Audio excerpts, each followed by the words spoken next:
जीवन का अंतिम सत्य मृत्यु है और इससे कोई नहीं बच पाया। मृत्यु कई तरह से आती है।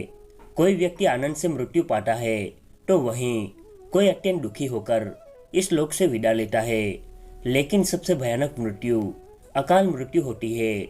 आत्महत्या, गंभीर बीमारी या कोई हादसा, यह सब अकाल मृत्यु के कारण बनते हैं। गरुड़ पुराण में अकाल मृत्यु से जुड़े कई रहस्य बताए गए हैं। मृत्यु के बाद आत्मा को कर्मों के आधार पर स्वर्ग या नर्क भोगना पड़ता है।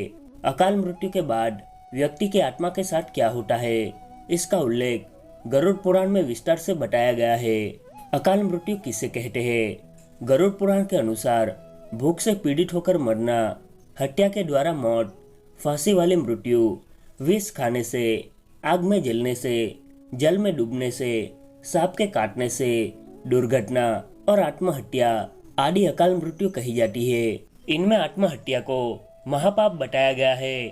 आत्महत्या करना भगवान द्वारा आपको मिले जन्म का अपमान करना है।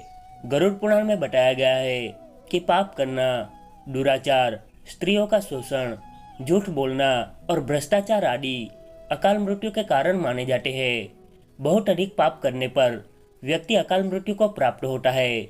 गरुड़ पुराण के अनुसार किसी व्यक्ति की कुंडली में अकाल मृत्यु दोष आपके द्वारा किए गए बुरे कर्मों का फल होता है।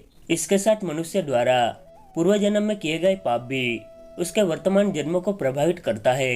यदि किसी व्यक्ति की कुंडली में पितृदोष का साया होता है और पितृदोष निवारण का उपाय नहीं किया जाता तो ऐसे में उस व्यक्ति पर अकाल मृत्यु का संकट बना रहता है। मृत्यु तो आखिरी सच है जिसे हर किसी को स्वीकार करना है, लेकिन असमय में ही जब कोई व्यक्ति इस दुनिया को छोड़कर चला जाता है तो ऐसे में उस व्यक्ति के परिजनों के लिए असहनीय होता है।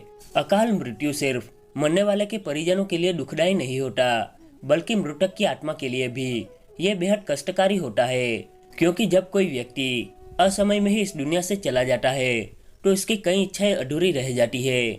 ऐसे में अकाल मृत्यु को प्राप्त करने वाले व्यक्ति की आत्मा को तृप्ति नहीं मिल पाती और वो आत्मा भटकती रहती है। अकाल मृत्यु के बाद आत्मा का क्या होता है?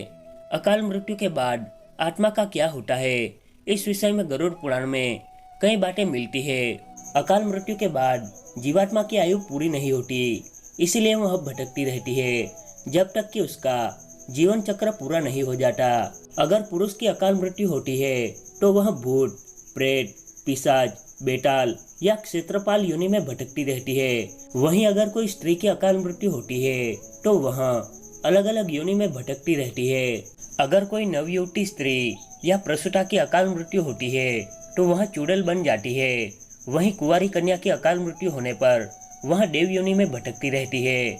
मित्रों, ये थी संपूर्ण कथा अकाल मृत्यु के बारे में। गरुड़ पुराण में लिखी बातें कभी झूठी नहीं होती। इस पुराण के मुताबिक आज हमने जाना कि अकाल मृत्यु किसे कहते हैं तथा अकाल मृत्यु के बाद आत्मा के साथ क्या होता है। अकाल मृत्यु के बारे में हमारी ये जानकारी आपको कैसी लगी हमें कमेंट करके जरूर बताएं। वीडियो को लाइक शेयर करें तथा चैनल हिस्ट्री हिंदी को सब्सक्राइब करना ना भूलें। वीडियो को अंत तक देखने के लिए आपका धन्यवाद।